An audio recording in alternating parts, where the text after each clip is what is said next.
గౌరవ సుప్రీంకోర్టు రీసెంట్గా జడ్జిమెంట్ ఇచ్చింది. రిజిస్ట్రేషన్ అయినా కూడా అది జెన్యున్ కాదని ఇచ్చింది. మీరు ఆంధ్ర తెలంగాణ రెండు రాష్ట్రాల్లో మీరు ఎక్కడ భూములు కొనుక్కున్నా నో ప్రాబ్లం. భూములు కొనేటప్పుడు ముఖ్యంగా ప్రాపర్టీ ఎవరిది, ప్రాపర్టీ ఓనర్ ఎవరు, దానికి ఓనర్షిప్ ఎంతమంది ఉన్నారు, అది లీగల్ హెరా కాదా, ఎప్పుడో 1952 లేకపోతే 1960 1975 లేకపోతే 2000 ఎప్పుడు రిజిస్టర్ జరిగి ఉంటుంది. మనం ఏముంది లీగల్ గా పానీస్ ఉన్నాయి, రికార్డెడ్ ఉందని మనం కొనుగోలు చేస్తాం. కానీ అది కరెక్ట్ కాదు. స్టార్టింగ్ నుంచి ఎండింగ్ వరకు భూమి ఎవరిది, ఎవరికి వచ్చింది, ఏ విధంగా వచ్చింది, అసలు ఓనర్ ఎవరు. ఒక ప్రాపర్టీకి 4 నెంబర్స్ ఉంటారు ఓనర్షిప్.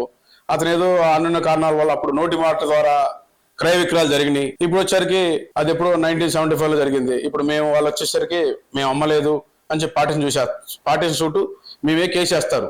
అందుకని చెప్పి దయచేసి భూమి కొనేటప్పుడు ఏ రకం భూమి, అతనికి ఏ విధంగా వచ్చింది, అతను ఒరిజినల్ ఓనరా కాదా, ఇతనికి అమ్మిన వాళ్ళు ఎవరు, అది ఏ రకమైన ప్రాపర్టీ, ఎన్ఓసి ఇచ్చే అధికారి కూడా కరెక్ట్గా ఇస్తున్నా లేదా, లీగల్ ఒపీనియన్ ఏ విధంగా ఇస్తున్నారు, ఆ డాక్యుమెంట్ ఏంటి, బేసిక్ రికార్డ్ ఏంది, కాసరా ఏముంది, శేషాలా ఏముంది, అసలు ఇది చెరువు సిక్కమా లేదా.